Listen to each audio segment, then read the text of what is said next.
vous apprêtez à écouter Connaissez-vous, le balado où l'on discute de handicap visuel. Et voici Martin Chouinard.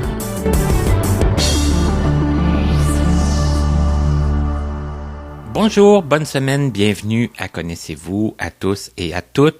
Je dirais même bon mois d'avril. On est aujourd'hui vendredi le 1er avril.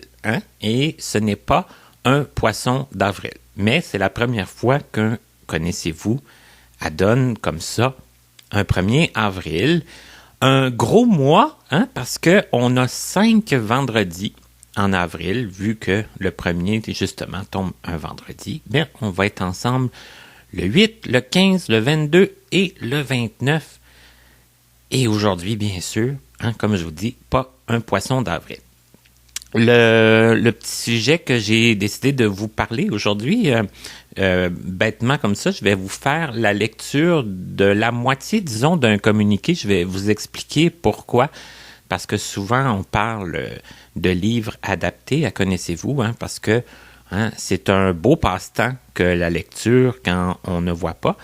Et on est quand même assez bien desservi en ce sens, parce que on a les livres audio, on a les livres braille, on a les livres en voix de synthèse, on a les livres maintenant qu'on peut acheter aussi sur le commerce régulier, les livres audio, les livres EPUB aussi qu'on peut lire soi-même sans vraiment d'adaptation. Alors, c'est pour ça que j'ai décidé de vous parler d'un communiqué que j'ai vu passer là sur le CAEB. C'est pas tout le monde qui connaissait le CAEB et en plus, je pense que je l'ai déjà dit. Le site a tellement changé souvent qu'à un moment donné, c'était à s'y perdre. Mais j'ai recommencé à l'utiliser un peu et ça recommence à ressembler à ce que ça ressemblait avant. Là, c'est peut-être un peu encourageant dans ce sens. Mais enfin, pour ceux qui ne le savent pas. Donc, le communiqué, ça s'appelle « Webinaire, commencer avec le CAEB ». Donc, je vais vous lire la partie que j'ai à vous lire, puis je vais vous expliquer après ce que j'ai pensé faire. Vous vous êtes récemment abonné au CAEB ou vous souhaitez rafraîchir vos connaissances sur la façon de trouver et lire des livres et des magazines. Ce webinaire de 60 minutes est gratuit et vous apprendra à trouver et à lire les près d'un million de titres mis à votre disposition. Découvrez comment accéder à un livre ou à un magazine en passant par le site du CAEB. Ouvrez une session, effectuez votre recherche, recevez un livre et lisez-le sur votre appareil. Vous préférez choisir des livres par téléphone? Apprenez comment découvrir de nouveaux titres et commander ceux qui vous intéressent. Apprenez nos règles de prêt et procédures de retour du matériel. Consultez des tutoriels et des vidéos pour obtenir de l'aide supplémentaire. Donc, j'ai vu passer ce communiqué-là. Il va y avoir une petite formation, c'est-à-dire que la formation est déjà passée, mais je me dis que sûrement le webinaire est disponible pour être vu en dehors de cette formation-là. Et en plus, si vous éprouvez vraiment des difficultés puis que vous avez vraiment besoin de plus d'informations pour être capable d'utiliser leur site convenablement, il y aura sûrement d'autres formations. Donc, je vous donne comment communiquer avec le CAEB, le centre de contact du CAEB, 1-855-655-2273. Je répète le numéro, 1-855-655-2273. Leur site internet, c'est bibliocaeb.ca. bibliocaeb.ca. Donc, bibliocaeb.ca. Vous pouvez aussi leur écrire par courriel aide@bibliocaeb.ca, AIDE @bibliocaeb.ca. Donc, j'espère que ces informations vont vous aider à prendre connaissance de ce qu'ils offrent, si ce n'est pas déjà fait, ou vous familiariser plus en profondeur, ou comme le communiqué le disait, rafraîchir vos connaissances sur leur site. Je pense qu'on n'a jamais assez de ressources en ce qui concerne nos recherches. Vous en faites bien ce que vous voulez.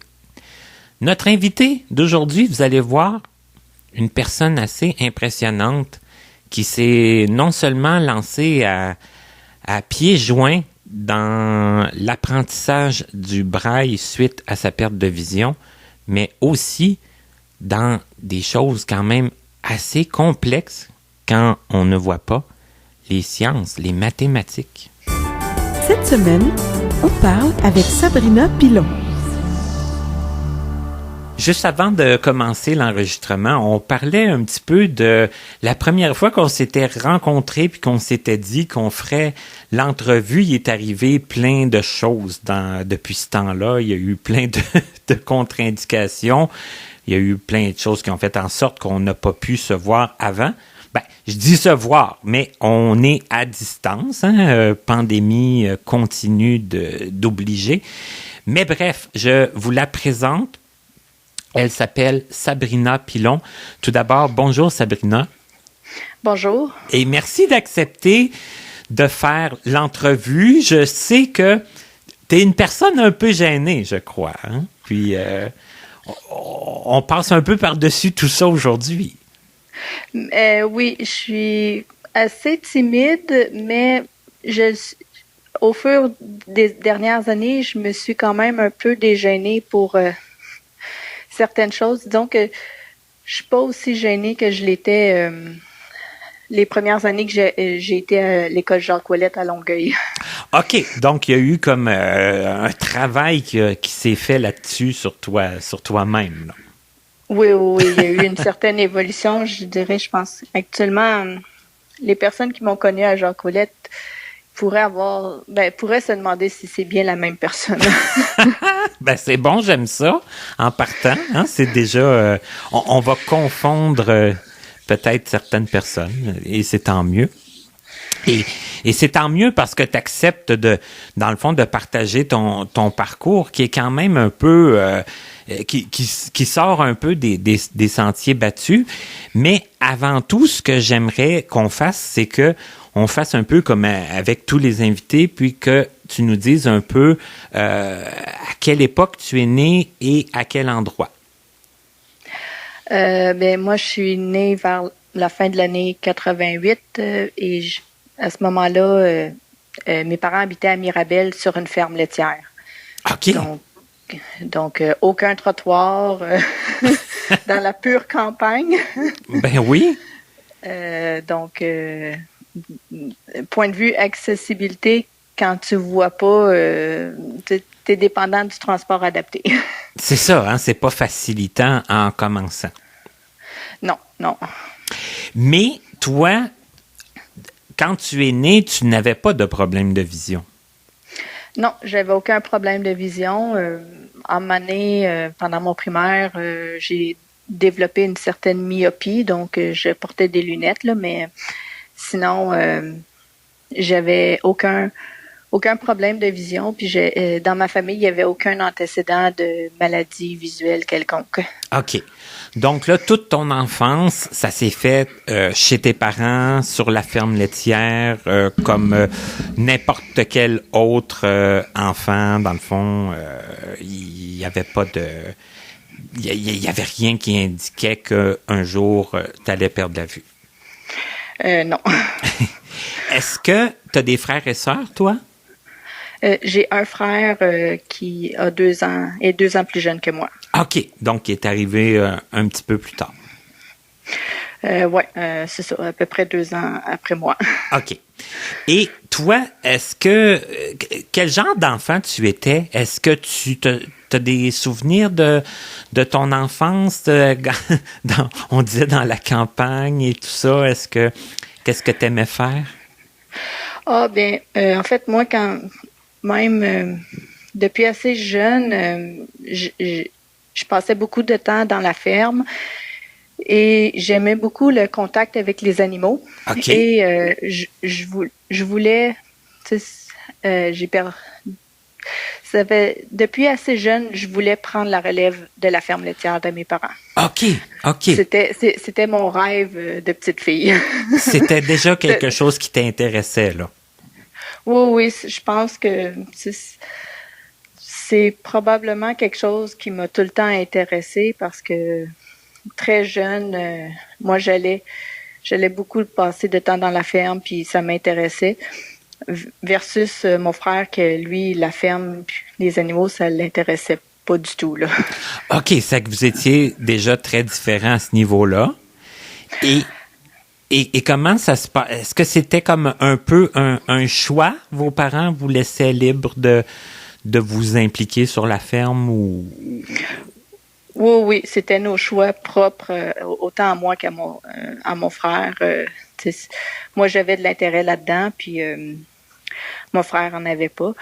Je sais que pendant plusieurs années, mon père me disait de pas me fermer les portes à d'autres emplois parce que mon père savait à quel point que prendre la relève d'une ferme laitière, il faut être vraiment passionné pour ça parce que c'est un travail qui demande beaucoup de temps et d'énergie parce que, entre autres, la ferme laitière, les vaches, il faut s'en occuper 7 jours sur 7, là. C'est ça, il n'y a pas de congé, là. Il n'y a pas de... Les vaches, c'est ça, ils ont toujours besoin. Il n'y a pas de congé, puis le travail l'été, ben, c'est comme mon père disait, par les journées de beau temps, ben, faut faire les foins, faut pas aller à la plage. C'est les contraintes du travail. Ben, autrement dit, ce que ton père a voulu, c'est que tu connaisses vraiment toutes les facettes puis toute l'implication à long terme que ça pouvait demander, puis que tu te sentes pas non plus obligé de prendre la relève si ça te convenait pas. Oui, puis dans le fond, c'est qu'il voulait un peu me forcer à regarder aussi d'autres options parce qu'il avait pleinement conscience la charge que ça l'impliquait. Donc, OK. Il voulait s'assurer que je fasse pas juste foncer de tête baissée dans cette direction-là, puis pour me retrouver à le regretter plus tard. C'est ça, mettre tes œufs dans le même panier, si on veut prendre une expression bien connue, puis... C'est ça, avoir des regrets par la suite. C'est ça, OK. Et toi, comment ça s'est passé pour toi quand tu as commencé l'école? Est-ce que c'était quelque chose qui te plaisait? Est-ce que tu aimais ça? Oui, j'ai tout le temps beaucoup aimé l'école. Ben, c'est sûr que je dirais que ma matière la plus faible, c'était peut-être le français, là. OK. Mais j'ai tout le temps beaucoup aimé l'école, mais je m'exprimais pas beaucoup à l'école. Ça a tout le temps été généralisé que je m'exprimais pas suffisamment à l'école. Puis je pense que c'était un des commentaires les plus récurrents des profs aux rencontres profs-enseignants. Est-ce que c'était à cause d'une gêne? Est-ce que c'était... ou t'en ressentais pas le besoin? Est-ce que tu le sais un peu? Ben, je pense que j'avais une certaine gêne ou, tu sais, comme... Peut-être que mes habiletés sociales étaient pas les plus développées, puis vu que j'ai pas travaillé nécessairement pour les développer, ça a juste resté comme ça. Puis, donc, m'exprimer en classe, en partie la gêne, puis peut-être aussi je considérais un peu trop peut-être le jugement des autres ou le jugement que j'avais sur moi-même, là. OK. Il y avait tout ça qui rentrait en ligne de compte.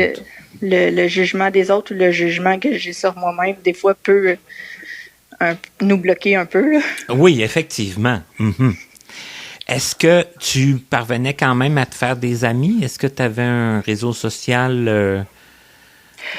J'avais pas un réseau social très développé, je dirais. Il était probablement dans les moins développés. Là. OK.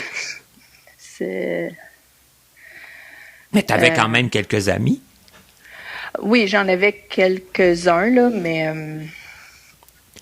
vraiment pas beaucoup. Là, en ayant de la difficulté aussi à m'exprimer, puis tout, disons que ça l'aide pas à développer beaucoup d'amis. Puis peut-être aussi un peu à cette époque-là,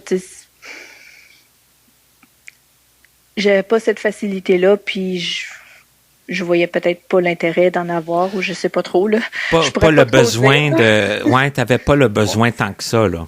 T'étais pas malheureuse pour autant. Non, mais, c'est ça. Mais, disons que mes souvenirs de primaire sont vagues, là. OK.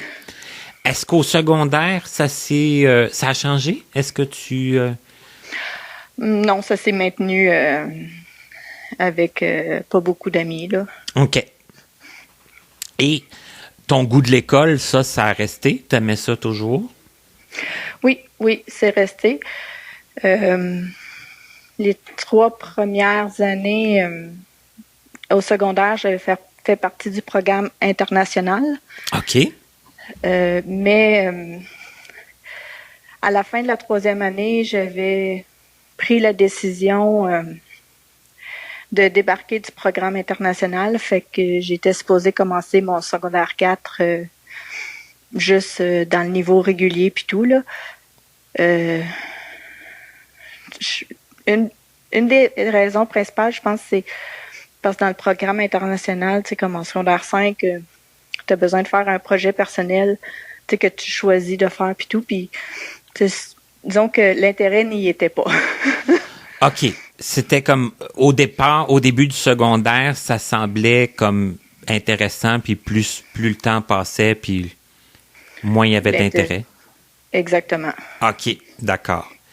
Est-ce que, tu disais au primaire, le français, c'était ma matière la plus faible, tout ça. Est-ce que autant au primaire qu'au secondaire. OK, d'accord. C'était quoi ta matière préférée? C'était quoi ce que tu aimais les le plus? Mathématiques. Ah oui? OK.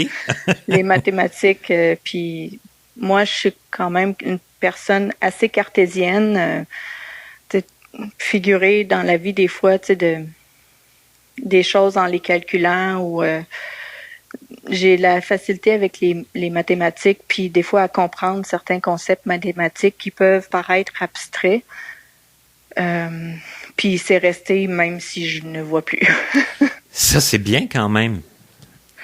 Oui, c'est sûr que les mathématiques, c'est quand même important dans beaucoup de domaines, puis je réalise que, entre autres, si tu continues des études puis tout, des fois, il y a certains cours que tu peux avoir besoin d'une petite base en mathématiques qui font peur à beaucoup de monde, puis que ça peut les bloquer à comprendre beaucoup de concepts. Ouais, ça va les bloquer ou ça va les guider peut-être dans une autre branche. Puis, comme tu dis, des fois, c'est une base de mathématiques qui est pas si énorme que ça, là, mais qui peut paraître, comme tu dis, un peu épeurante. Oui, effectivement. Et c'est rare, comme tu dis, c'est quand même assez rare que ça prend 0 mathématiques, que ce soit dans le travail ou dans la vie en général. Une petite base, surtout, même pour le quotidien. Oui. C'est comme important. En effet. Et là, tu disais que tu t'apprêtais en secondaire 4 à retourner au programme régulier? Oui. OK. Oui, parce que où ce que j'ai fait mes 3 premières années de secondaire, c'était dans une école où il y avait juste ces 3 niveaux-là. OK. Puis, c'était automatique à ce moment-là que En secondaire 4, on changeait d'école. OK. Ça, c'était prévu comme ça, c'était fait comme ça. C'était prévu comme ça, vu que l'école où j'ai fait mes 3 premières années, il y avait juste trop au niveau de secondaire. OK. Et là, qu'est-ce qui s'est passé? Tu as changé d'école? Ah j'ai changé d'école, mais en fait, à la fin de l'année scolaire, ça a donné que c'est peut-être 1 ou 2 semaines après la fin de l'année scolaire, j'ai commencé à remarquer que ma vision diminuait. OK. Donc, signe que j'aurais besoin encore de changer mes lunettes. Suite à la myopie là, qui était arrivée plus tôt? Oui, en année au primaire. OK. Mais dans l'année précédente, j'avais eu besoin d'aller faire modifier mes lunettes à 2 reprises. OK. C'est qu'il y avait beaucoup de changements. Il y avait beaucoup de changements, puis c'est parce que là, disons que la deuxième fois, dans la même année, mes parents avaient demandé à l'optométriste si c'était normal parce que la force de mes lunettes avait besoin quand même d'être relativement augmentée. Mais ça, c'était un optométriste. Parce que les optométristes sont pas tous obligés d'avoir l'appareil pour vérifier le champ visuel.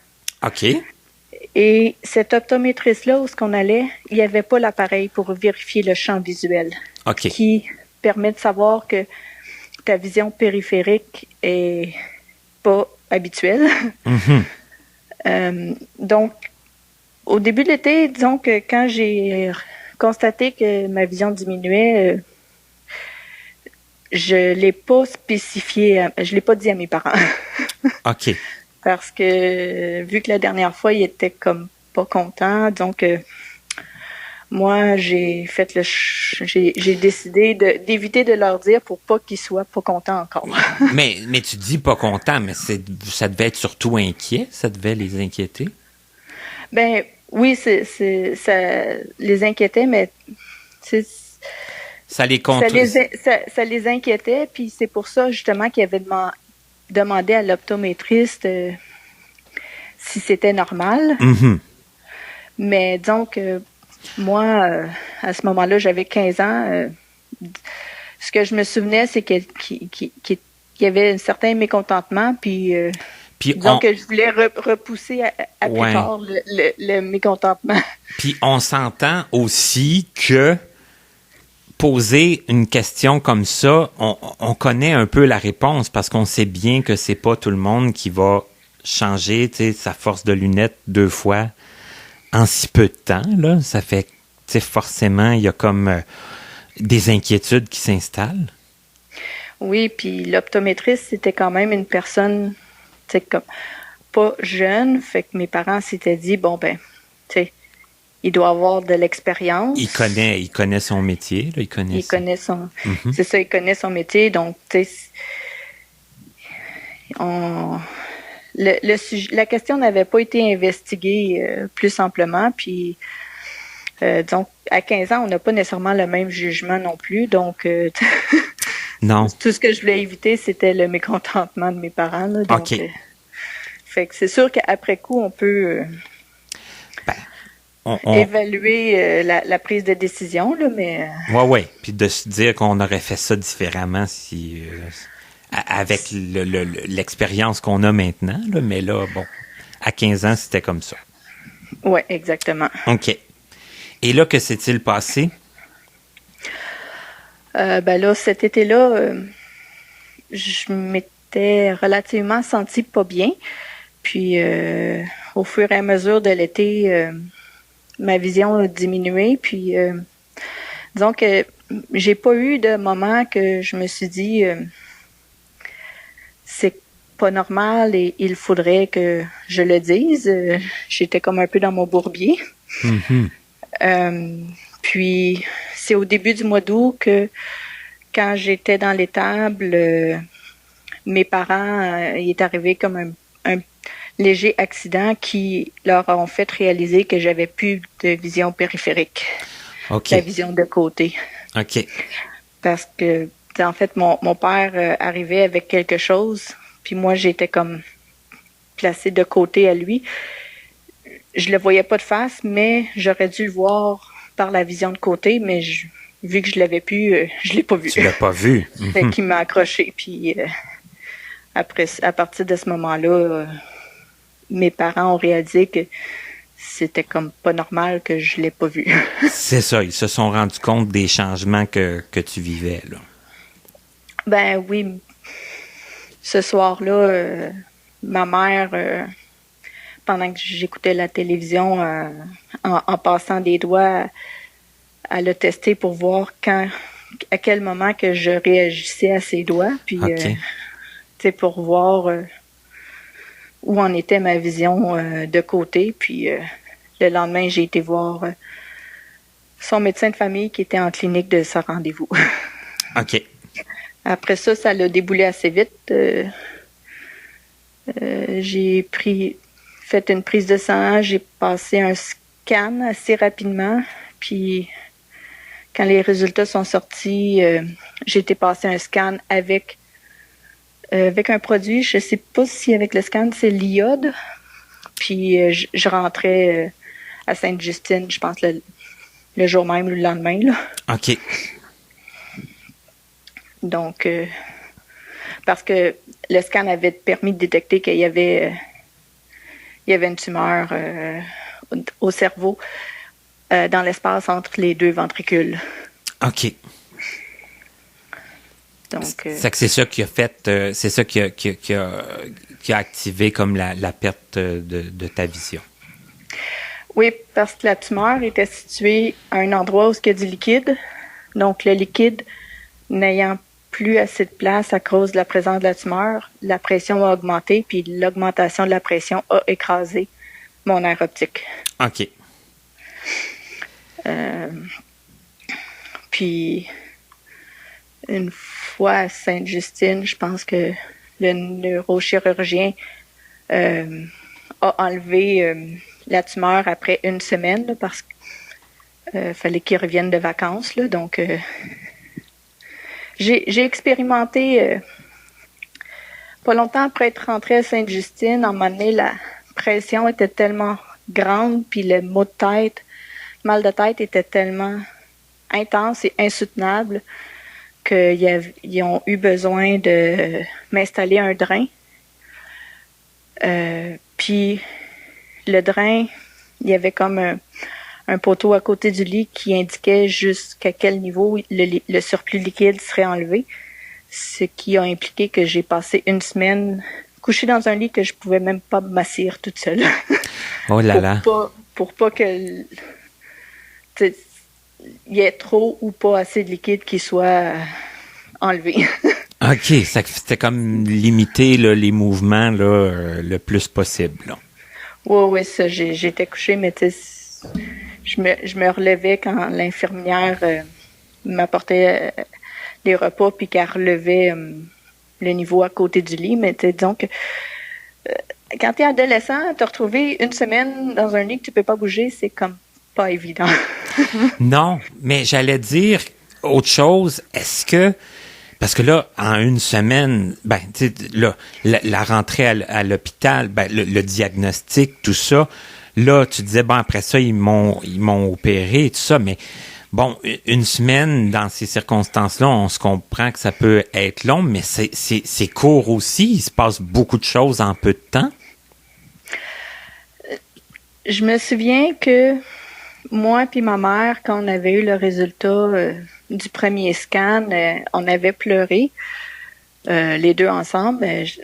Puis je me souviens, mon père, tu sais, il est arrivé puis il t'a dit, ben, tu sais, c'était comme, il a voulu nous rassurer, tu sais, en disant, tu sais, c'est pas parce qu'il y a une présence de quelque chose au niveau du cerveau que, tu sais, faut pas paniquer tout de suite, là. Ouais. Lui, il essayait de voir comme les avancées de la science, puis tout ça, j'imagine. Là, Ben, tu sais, puis probablement, c'est que vu qu'il voyait qu'on pleurait les deux, tu sais, il voulait essayer de, tu sais, comme, nous rassurer, puis, tu sais, relativiser tout ça, là, puis... Oui, c'est ça, tu sais, pas nous enfoncer, là. Ouais, pas se mettre à pleurer avec vous, là. Mais c'est sûr, tu sais, après ça, le médecin m'a opéré une semaine après. Quand le médecin m'a opéré, il savait l'endroit où était la tumeur, mais vu l'endroit spécifique où était la tumeur, ils ont réalisé que j'avais probablement une certaine maladie. Je pense, le nom simple, c'est sclérose tubéreuse, là. OK. Maladie génétique, parce que l'endroit spécifique où elle était, c'était lié à cette maladie-là. OK. Fait qu'après ça, il y a eu beaucoup de tests, autant génétiques ou pour s'assurer que j'avais pas d'autres maladies liées à cette maladie génétique-là. Mais j'ai passé à peu près 1 mois à l'hôpital, mais c'est quand même relativement flou, OK. tout le temps que j'ai passé à l'hôpital, là. J'ai pas de souvenirs très précis, mais je me souviens qu'à un moment, je m'étais dit, tu sais, ben c'est sûr que les médecins disaient, après avoir enlevé la tumeur, qu'ils pouvaient avoir une certaine partie de la vision qui reviendrait, tout dépendant à quel point le nerf optique était nécrosé définitivement ou pas. Ou, tu sais, justement, à l'hôpital, en année, je m'étais fait la réflexion parce que, veux pas, après avoir passé une semaine que je pouvais pas bouger après l'opération, j'ai été un certain temps alitée. Puis après ça, après avoir passé 1 ou 2 semaines couchée, disons que t'as pas la même énergie pour te relever. Ouais. Puis, tu sais, t'as besoin... Probablement que je me suis pas relevée aussi parce qu'il fallait que je récupère de l'opération puis tout, là. Ouais, ben c'est quand même une grosse opération, là. Ben, tu sais, déjà d'avoir eu une première opération pour poser le drain, puis après ça, une deuxième opération pour enlever la tumeur. Disons que, tu sais, comme t'as besoin de récupérer, là. Mm-hmm. Mais je m'étais fait la réflexion que moi, j'ai tout le temps été une personne qui aimait écouter les histoires, tu sais, disons, dans les rencontres de famille, les histoires de tout un chacun qui racontait, puis donc, c'est ça, je m'étais fait la réflexion, OK, ben, tu sais, je suis encore capable d'entendre. Oui, je vois plus. Je suis encore capable de marcher.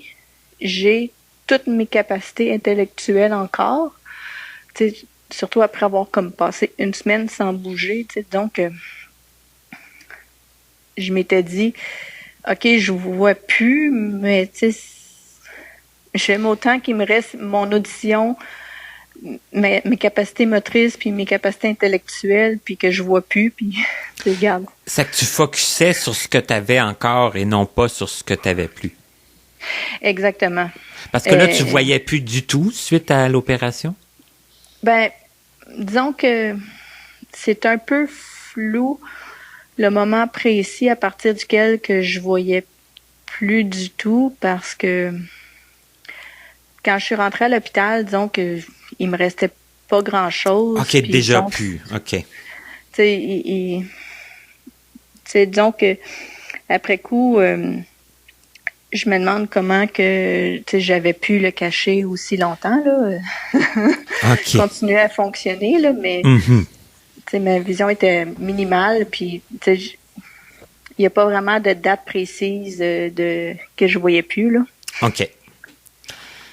Et ça a été la réflexion que tu t'es faite en sortant quand tu as pu reprendre un peu tes activités, quand tu as pu commencer à te lever? Quand j'étais encore à l'hôpital, puis que j'étais encore alitée, puis tout, puis okay. Je m'étais dit, c'est comme, je vais focusser, j'étais comme, je vais voir s'il y a de la vision qui revient, mais je m'étais dit, je vais pas m'accrocher à l'espoir que je revois. Ouais. J'étais comme, je me suis dit, ben, au final, je suis comme, j'aime, si on aurait le choix, j'étais comme, j'aime autant avoir encore mes autres capacités, puis garde, tu sais, ça aurait été plus dur pour moi de perdre ces autres capacités-là que de perdre la vision. Là, j'ai focusé sur le positif. OK. Hey, c'est quand même, ça prend quand même, selon moi, une force de caractère assez grande pour se dire ça aussi vite, là, mais... C'est sûr que ça prend un niveau de résilience assez élevé. T'es sûr, hein? C'est un fait. Oui, excuse-moi. Ah non, c'est correct. J'allais dire, et comment ça s'est passé pour toi? Ça a été quoi les premières choses que tu as faites une fois que tu as pu reprendre un peu tes activités? Est-ce que ça a été long? Je suis sortie de l'hôpital début septembre. Donc, le mois de septembre, j'ai beaucoup dormi. Puis donc mes activités se cantonnaient presque uniquement à regarder la télévision. OK. Parce que je pouvais pas utiliser d'ordinateur, je pouvais pas lire. Puis donc après, disons, un mois, mes parents, en étant dans l'agriculture, pendant l'automne, ils se trouvaient dans les champs pour faire tous les travaux de la ferme. Donc, après un mois, j'ai déménagé du sofa à côté dans le tracteur parce que j'étais sur le point de sortir la TV par la fenêtre. Tellement j'étais comme plus du tout capable là, de voir la TV, là. Fait que je suis sortie puis là j'ai été dans un tracteur pendant qu'ils faisaient les travaux d'un champ là, parce que c'est ça. Je pense que probablement ce mois d'inactivité là m'a fait réaliser que je veux pas faire ça le reste de ma vie. que t'es une fille active qui a besoin de plus que ça, là. Oui, c'est ça. Puis si tu te pousses pas à avancer, ben faire ça peut être longtemps. Ben oui, effectivement. Donc après ça, je pense que j'ai rentré mes parents ont fait les démarches là, autant avec le bouclier qu'avec Jacques Ouellette. Puis je suis rentrée à Jacques Ouellette à la fin du mois d'octobre à temps partiel. OK. Donc, je faisais le trajet Mirabel-Longueuil soir et matin. Wow, OK. Donc, c'est ça, j'ai rentré à Jacques Ouellette à temps partiel. Puis, on a déterminé que je referais mon secondaire 3. Ah, OK. Parce que la première étape était déjà passée. Puis, quand tu rentres au cégep, ils regardent les notes de secondaire 4. Puis, j'avais besoin d'apprendre mon braille. Ouais, c'est ça, là. Il y avait quand même un petit peu de... Mm-hmm. Il y avait comme plusieurs étapes d'adaptation. Donc, avant les fêtes, j'ai été à temps partiel. J'ai appris mon braille intégral. Après les fêtes, là, j'ai commencé à temps plein. Puis, c'est ça. Parce que aussi, il faut dire que avant les fêtes, j'avais vraiment beaucoup de rendez-vous de suivi. Ben, c'est ça, là. En lien avec mon opération, tu sais, comme suivi de génétique, suivi d'audition, suivi de visuel, test en ophtalmologie, suivi avec le neurochirurgien. C'est ça, il y a beaucoup de... Donc, mais j'étais très motivée à apprendre mon braille, puis à apprendre le braille abrégé aussi, parce que moi, j'ai tout le temps été quelqu'un qui adorait lire. Et j'ai pas vraiment apprécié mes expériences de livres audio. OK. C'était plus le braille qui t'intéressait, là. Ben, disons que je préfère lire un livre en braille par moi-même, me faire mes propres images. En lisant un braille audio, c'est comme si les images ou le livre, j'aimais pas cette façon de lire-là. OK. Disons. Ça t'a appris le braille quand même assez vite? Oui, j'ai commencé le braille abrégé en janvier. À, à la fin de l'année, en juin, j'avais, je pense, les 3 premières étapes de braille d'appris, dont tous les mots complets, les abréviations de parties de mots. Fait que pendant l'été, quand je voyais, j'avais lu toute la série Dan la maison Pignon vert. Ah oui. Pendant l'été, j'ai commencé à relire la série Dan la maison Pignon vert juste pour me pratiquer, pour accélérer ma vitesse de lecture. OK. Pour avoir plus de plaisir à lire en braille, justement. OK. Donc, mon braille, je l'ai comme appris en 1 an. OK, incluant l'abrégé, là. Ça fait que... Oui, oui. Donc, puis après ça, j'ai fait le secondaire 4 et le secondaire 5. Et comment ça a été pour toi, Jacques Ouellette, en tant que tel? Ben, Jacques Ouellette, considérant que j'étais une élève timide, ça l'a eu l'avantage que ça l'a donné des petits groupes, fait que probablement que ça a été moins perturbant pour moi, vu que c'était des petits groupes, puis dans un milieu où les classes régulières, que tout le monde avait des handicaps de vision, puis en n'étant pas comme noyé parmi beaucoup d'autres étudiants. Puis l'année que j'ai fait mon secondaire 5, finalement, j'ai fait un projet personnel.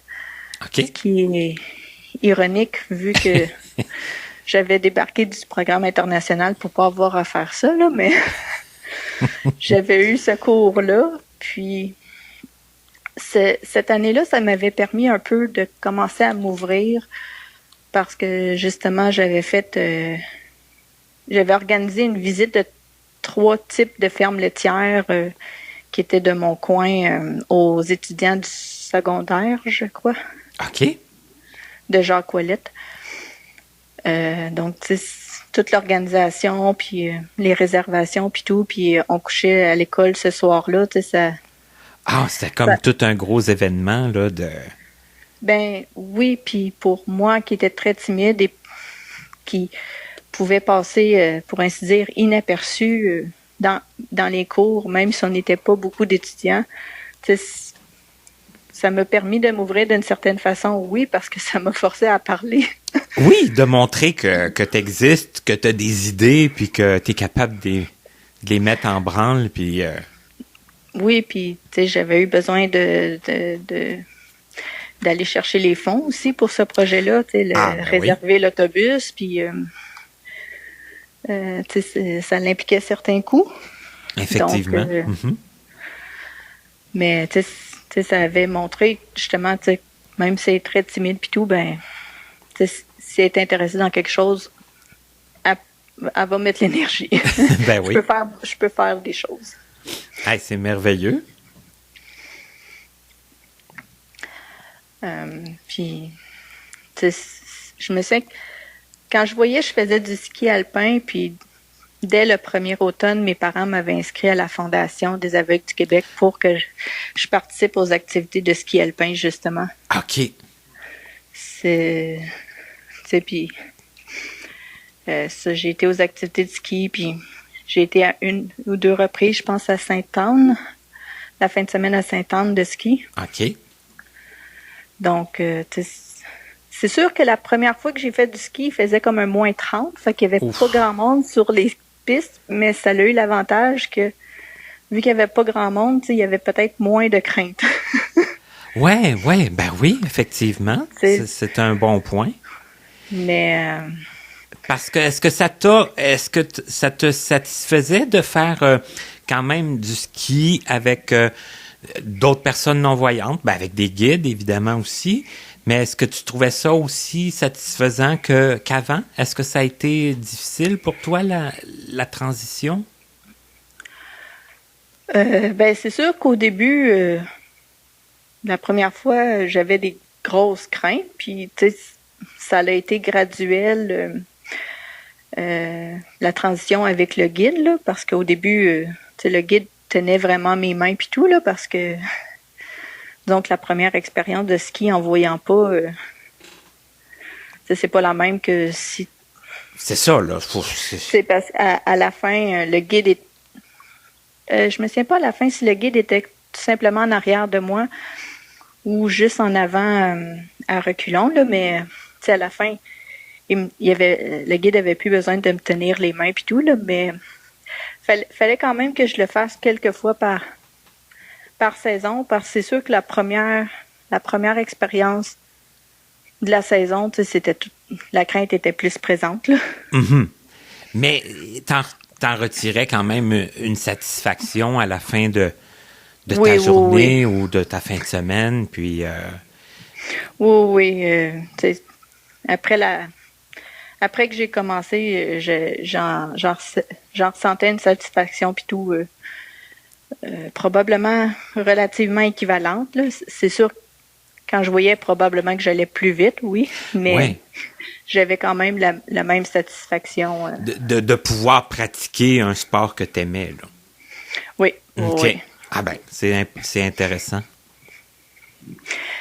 Oui, parce que, par exemple, pour ce qui est de mon intérêt pour la ferme, j'avais essayé de continuer comme à faire la traite des vaches, mais disons que en voyant pas, c'était pas du tout pareil. La traite des vaches, c'est comme le soir et le matin pour extraire leur lait, là. Oui. Disons que l'expérience n'était pas du tout la même. Puis ce que j'aimais à le faire quand je voyais, c'était beaucoup la rapidité. Puis le côté d'aller d'une à l'autre rapidement, puis de voir rapidement que c'était pour une, ça s'en vient, que c'est proche d'être terminé, puis d'aller préparer l'autre, puis tout. Mais cette rapidité-là, je l'avais perdue. Je pouvais pas l'avoir en voyant plus. C'est qu'il n'y avait plus cette satisfaction-là, là, d'être rapide, puis de voir... C'est ça, il y avait une partie que j'aimais, que j'avais perdue, là, donc okay. Je l'avais spécifié à mes parents quand je l'avais réalisé, là. OK.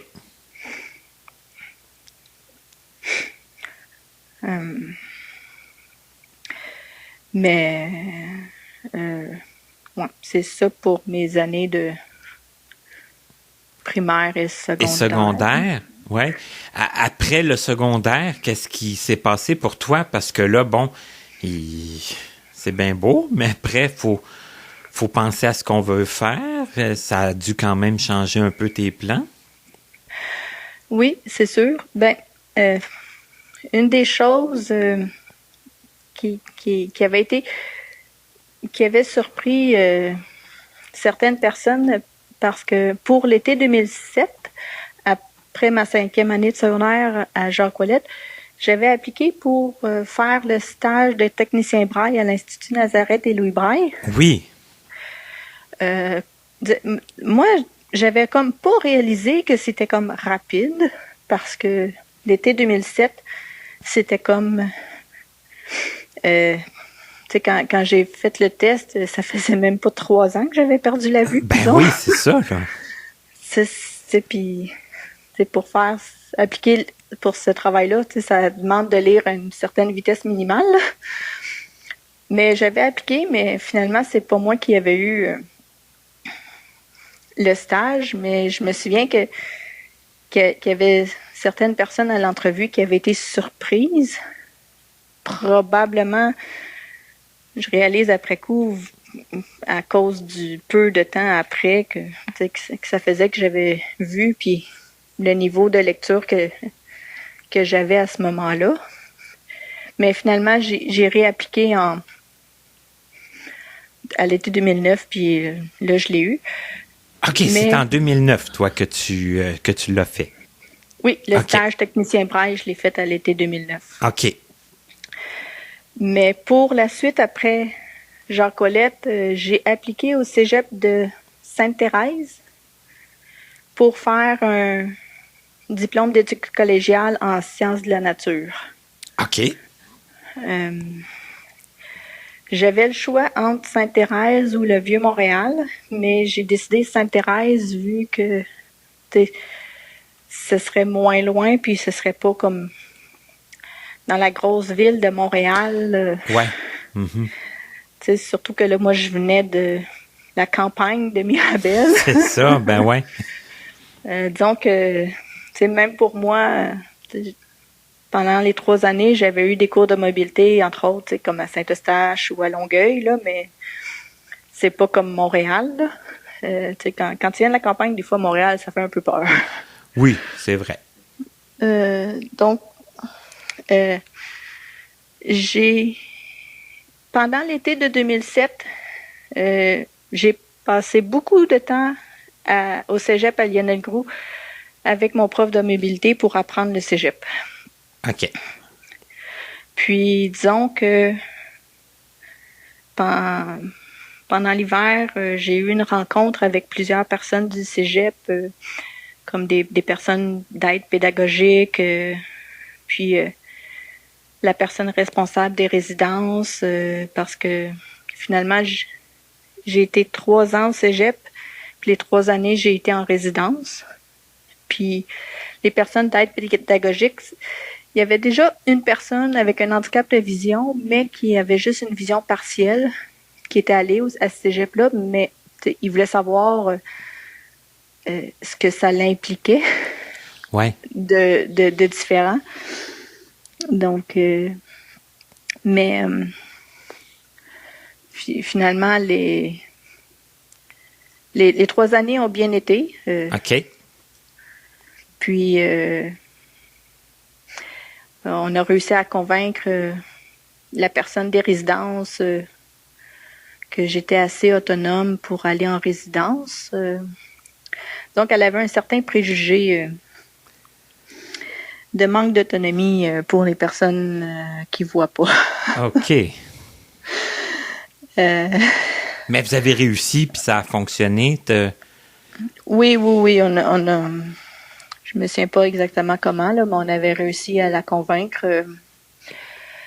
Puis, pour le cégep, ça a très bien été. Puis, l'aide pédagogique que j'avais après la première session, que j'avais contacté les profs, comme tous les étudiants, il avait réalisé que d'avoir des documents, de demander des documents en braille, ça prend beaucoup de temps. Oui, hein, ça se fait pas en claquant des doigts. Non, puis c'est parce qu'il faut savoir c'est qui les profs, il faut savoir c'est quoi les livres. Ben oui. Puis après ça, il faut que la compagnie ait le temps de le faire. Fait qu'après ça, pour les autres sessions, il avait décidé de comme sélectionner les profs que j'aurais en avance, ce qui permettait que je pouvais savoir c'était quoi les livres en avance. Puis ça donnait beaucoup plus de temps pour les avoir à temps. Ben oui, effectivement. C'est toute une logistique un peu différente, là, mais qui fait gagner beaucoup de temps. Qui fait gagner beaucoup de temps. Puis cette personne-là, je pense qu'elle était soucieuse de ma réussite. Puis la personne avait réalisé que c'était un obstacle. Puis il y avait une façon qui était déjà en place pour certains cas de savoir c'est qui les profs à l'avance. Fait qu'il a décidé pour ma réussite, il a décidé d'appliquer cette méthode-là pour pouvoir avoir plus rapidement les livres, pour avoir moins de délai par la suite, là. Uh-huh. Après ça, à l'été 2008, j'avais été me chercher un chien guide. OK. Mais je l'ai gardé juste 1 an. OK. Parce que moi, je suis quelqu'un qui marche d'un bon pas, naturellement. Et c'était un labrador qui était attiré par toute la nourriture. Du moment que je changeais de milieu, il fallait comme recommencer à la base pour pas qu'il saute sur n'importe quel bout de nourriture. Puis il marchait pas vite. OK, ça qui te ralentissait un peu, là. Ben oui, puis disons que j'avais pas, tu sais, dans ma année, tu sais, j'étais comme pas très tolérante. En ma année, j'ai manqué de tolérance pour l'embarras qu'il m'apportait. OK. Ben, c'est pas donné à tous, hein? C'est pas à tout le monde que ça convient. Non, effectivement, puis justement, les chiens, c'est pas nécessairement mon animal nécessairement préféré, là, donc Ben, ça a probablement pas aidé son cas. c'est toutes des choses qu'il faut considérer. Effectivement. Donc, ça fait que j'ai terminé mon cégep printemps 2010. Après ça, suite à avoir fait aussi le stage pendant l'été 2009, bien, j'ai commencé à travailler à l'Institut Nazareth et Louis Braille à l'été 2010. OK, d'accord.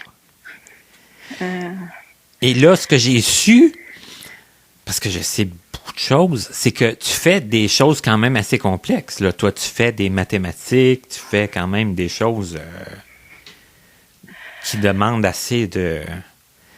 Ben, t'aimais ça, les mathématiques, hein? Tu nous l'as dit au début. Mais... Oui, puis avec le DEC en sciences de la nature, j'ai fait tous les cours de mathématiques différentielles, intégrales. Aïe, aïe, aïe. J'ai même fait le cours de calcul avancé que le prof était impressionné de ma compréhension des mathématiques parce que, comme il m'avait déjà dit, il y a des étudiants qui voient, qui ont de la difficulté à comprendre, puis tu sais, ça implique beaucoup des graphiques, puis des graphiques en 3D.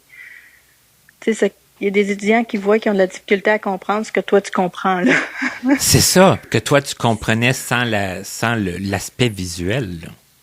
Oui, puis ce prof-là, tu sais, m'avait dit, tu devrais considérer, tu sais, d'aller en actuariat ou quelque chose là, parce que avec cette facilité-là à comprendre les mathématiques avancées puis tout, c'est ce qui avait fait qu'à l'automne 2010, j'avais commencé un certificat en méthode quantitative à l'UQAM.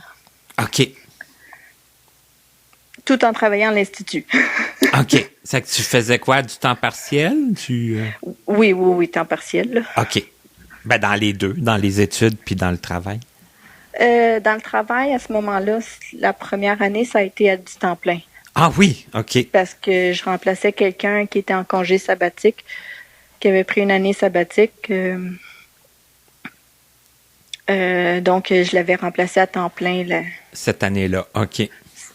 Cette année-là, fait que après, j'ai travaillé un certain temps à temps partiel, mais j'ai interrompu le certificat à la fin de l'automne 2012. Mais il faut dire aussi que à l'automne 2010, j'ai commencé à jouer sur l'équipe de goalball. OK. Hey, ça, c'est en fait, j'ai commencé à jouer au goalball. OK. Parce que jusqu'à ce moment-là, oui, je faisais du ski alpin, mais j'étais pas une étudiante particulièrement sportive. OK. Exception du ski alpin. OK. Mais à l'automne 2010, je voulais j'avais un certain désir de me tenir plus en forme. Puis Bruno Haché travaillait au même service que moi à l'Institut. Et il m'avait parlé du goalball. Un sport que j'avais joué peut-être une ou deux fois à Jacques Ouellette. Quand j'y avais joué, j'étais restée debout. OK. J'avais pas vraiment apprécié mon expérience, là. Considérant que le goalball, ça joue couché. Oui. Surtout de nos jours, là. Mm-hmm. Mais quand Bruno m'en avait parlé, je m'étais dit, pourquoi pas, je pourrais commencer à jouer au goalball, voir si j'aime ça, là. Puis j'ai aimé ça parce que rapidement, je me suis retrouvée sur l'équipe du Québec. Hey, quand même, hein, c'est que la deuxième tentative a été plus fructueuse. Oui, ben, disons que j'avais un intérêt pour y participer, donc ça l'aide, là. Mm-hmm. Tu sais, quand tu joues à des sports à l'école, Ouais, c'est tu pas n'as la pas même vraiment chose. le choix. Ouais, c'est ça. Puis, c'est ça, parce que même j'avais commencé à l'automne 2010, puis on m'avait demandé si je pourrais combler comme pour avoir une équipe du Québec au tournoi de Montréal qui était à fin janvier. Vu que le coach avait considéré que je pourrais être la troisième joueuse de l'équipe là, OK. pour que les 3 joueurs soient de l'équipe du Québec. Mais disons que c'était une expérience assez intense. OK. Premier tournoi, là. Beaucoup de stress. Ben, beaucoup de stress, puis c'est parce que le premier tournoi, la première journée, on avait joué 4 parties. Oh boy, OK. C'est considérant que ça faisait quelques mois que j'avais commencé à jouer au goalball.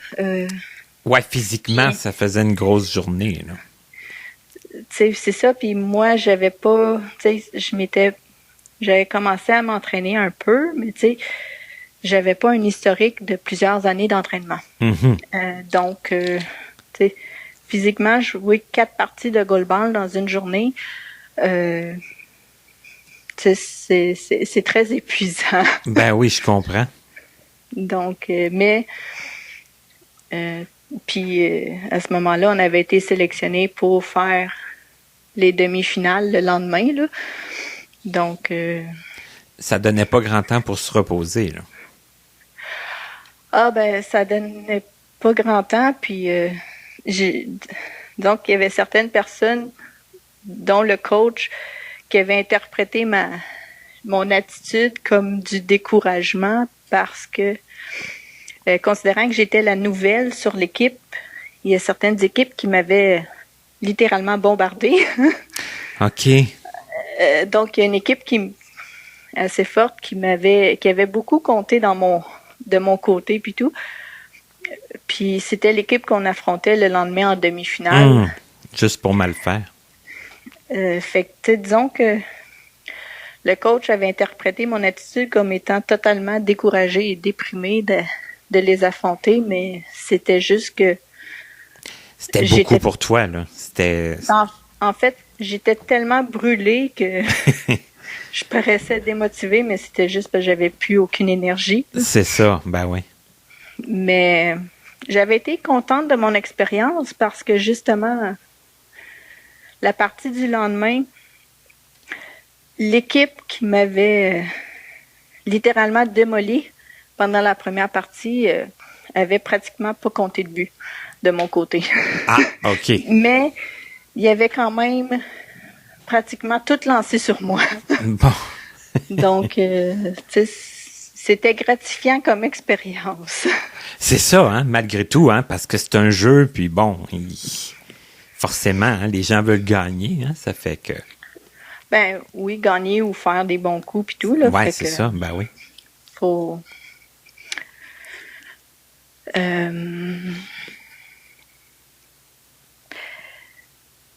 Ouais. Sinon... Là, maintenant, est-ce que tu joues encore? Est-ce que tu... les études, c'est terminé ou tu fais encore des études? Est-ce que... Bien, je joue plus au goalball depuis l'automne 2016. OK. Au départ, j'ai décidé de prendre une année de repos parce que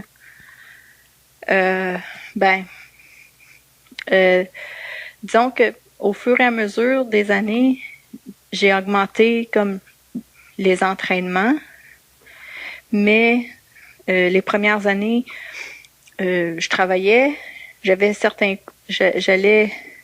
des cours à temps partiel, Puis j'ai commencé le goalball, puis j'ai augmenté graduellement les nombres d'entraînements puis tout.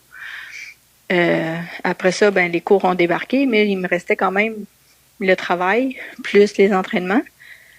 En habitant toute seule, donc tout ce qui est épicerie, ménage, puis tout.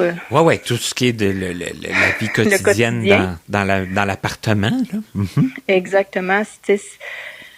Ça faisait beaucoup. Ben, ça faisait beaucoup, puis disons que à un certain niveau, disons, mon niveau de fer et ou de vitamine B12 était comme pas adéquat, fait que ça m'a épuisée. Ah, OK. C'est ce qu'en un moment donné, on a... j'ai été faire des tests puis que j'ai pris conscience parce que quand même le goalball m'a apporté beaucoup. Tu sais, j'ai développé une très bonne amitié avec Bruno. Puis le goalball, ça m'a vraiment permis de m'ouvrir personnellement, puis de réaliser qu'il y avait peut-être certaines choses dans ma vie qui étaient pas habituelles ou qu'il faudrait que je change parce que qui étaient pas optimales, disons.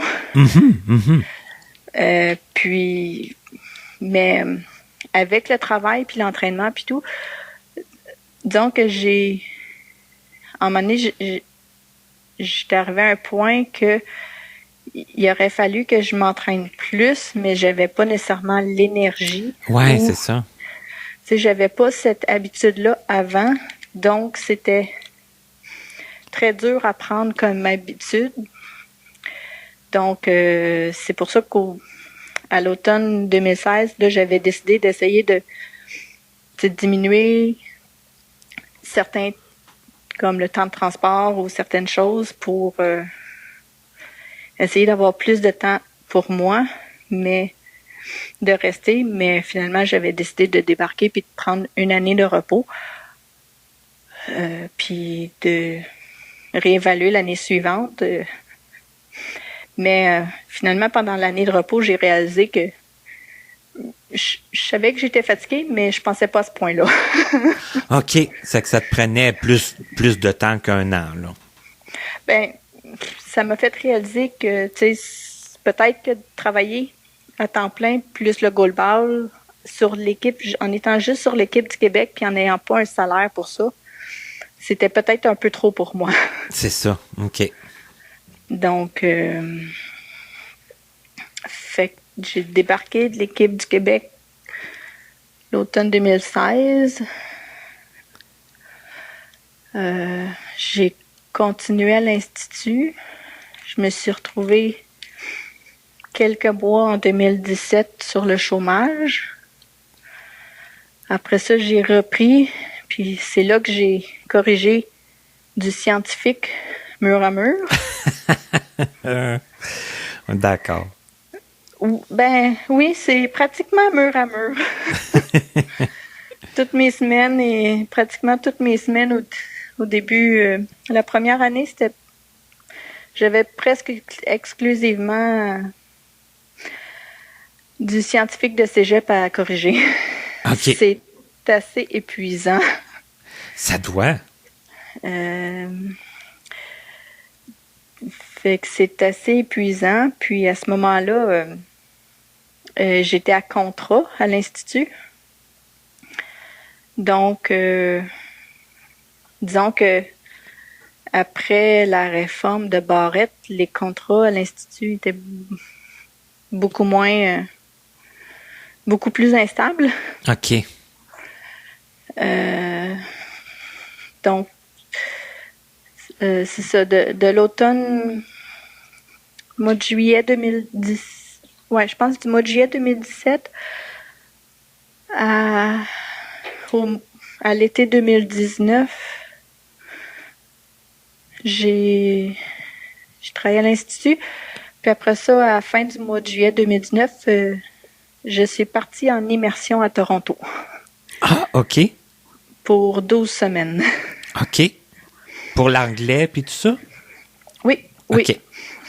J'ai été habiter dans une famille là-bas, puis j'allais suivre des cours d'anglais à Toronto dans une école spécialisée pour les étudiants étrangers. OK. C'était la plupart des personnes qui allaient là, c'était des étudiants qui venaient d'ailleurs, d'Europe ou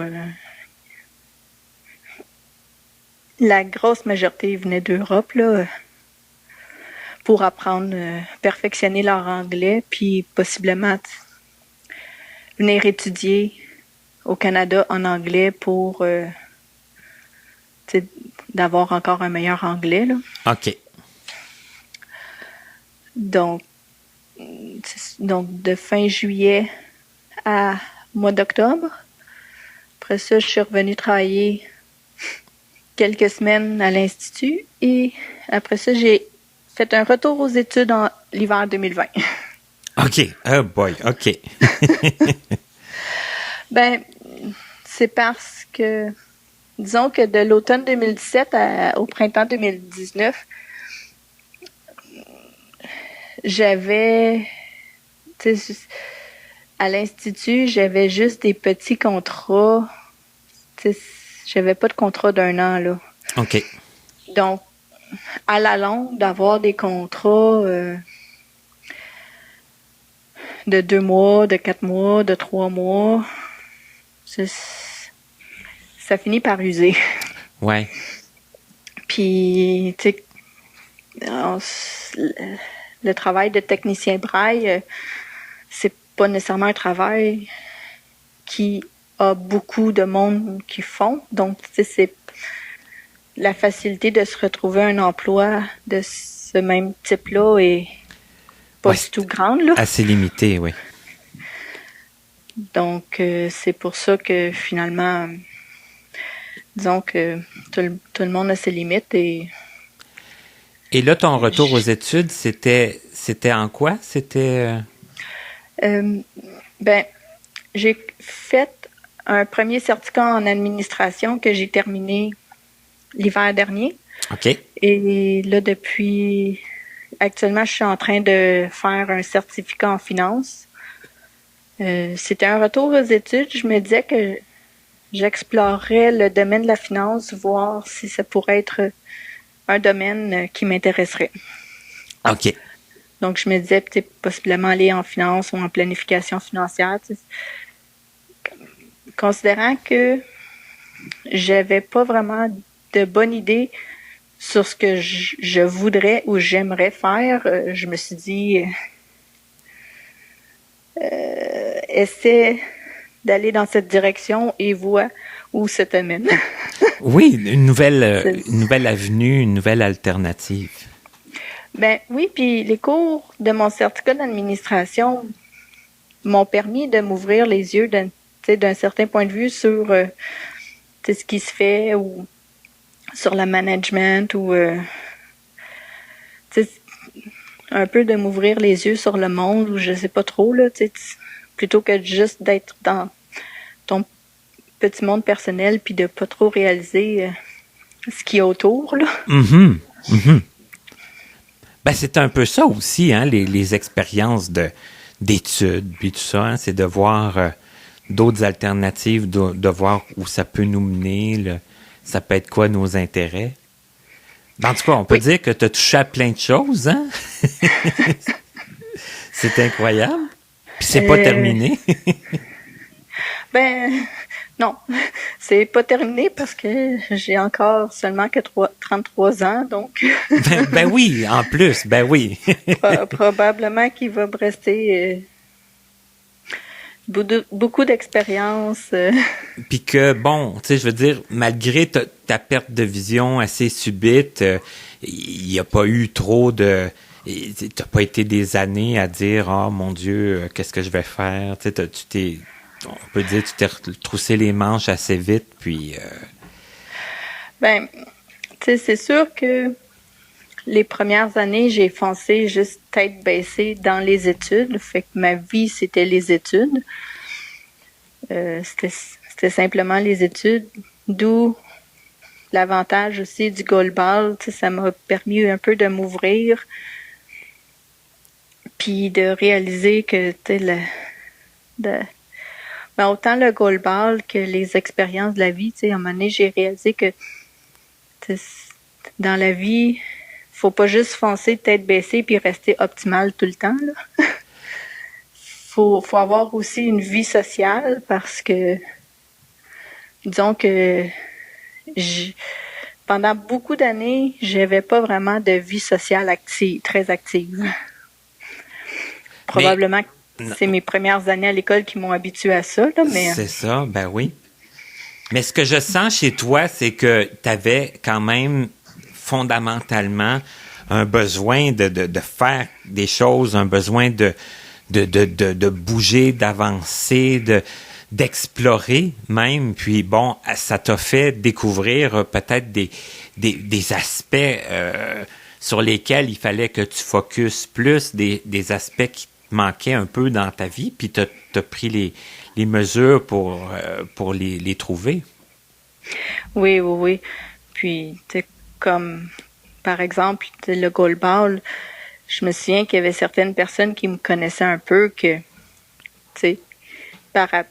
après coup, après avoir su que j'étais dans l'équipe de goalball puis tout, il m'avait fait la réflexion que, c'est comme, j'aurais jamais pensé te proposer d'aller jouer au goalball parce que j'étais tellement pas quelqu'un qui faisait du sport que...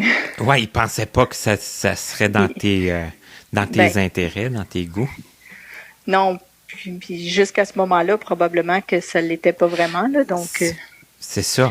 Mais il a fallu quand même que quelqu'un, à un moment donné, ose te le proposer, puis que ça... c'est tout simplement en parlant avec Bruno qui m'en avait parlé, puis c'est à ce moment-là que moi, de mon côté, j'avais vu que l'intérêt... il y avait un certain intérêt qui commençait, donc je m'étais dit, je vais l'essayer, puis je vais voir. Ben c'est ça que j'allais dire, hein, parce que on va terminer là-dessus. Je pense qu'on a fait un beau tour d'horizon, mais tu sais, des fois, on ne sait pas. C'est des choses qu'on connaît pas. On se dit, pourquoi pas, je vais essayer, puis je vais voir, puis je me donne le droit d'aimer ça, de pas aimer ça, de le faire un certain nombre de temps, puis après ça, toi, à un moment donné, tu as senti le besoin de te retirer, puis c'est bien correct comme ça. Oui, effectivement, la vie, des fois, c'est pas déjà tout tracé dès le début. On peut changer d'idée ou on peut avoir des intérêts qui pointent ou qui partent. Et t'as jamais su si bien dire, hein? Je pense qu'on a plusieurs preuves que justement, hein, la vie n'est pas tracée toute d'avance, puis faut être ouvert un peu à ce que la vie nous apporte. Exactement.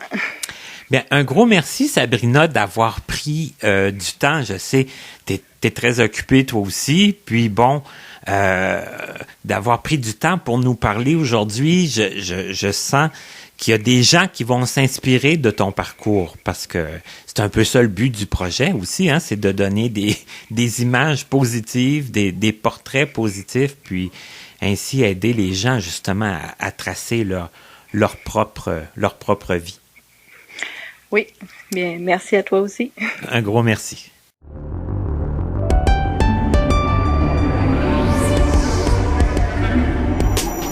C'était Connaissez-vous avec Martin Chouinard. Collaborateur bénévole. Présentatrice, Katia Darèche. Recherchiste, Pierre Saint-Onge. Montage, Frédéric Gauthier. Mise en ligne, Stéphanie Carrasco. Musique, Stéphane Pilon. Pour toute question, commentaire ou si vous désirez écouter ou réécouter nos entrevues, visitez notre site web au www.martinchouinard.com. En terminant, il est important de prendre note que les opinions émises par les invités entendus dans ce balado leur appartiennent et ne reflètent pas nécessairement la pensée des collaborateurs de Connaissez-vous. À bientôt!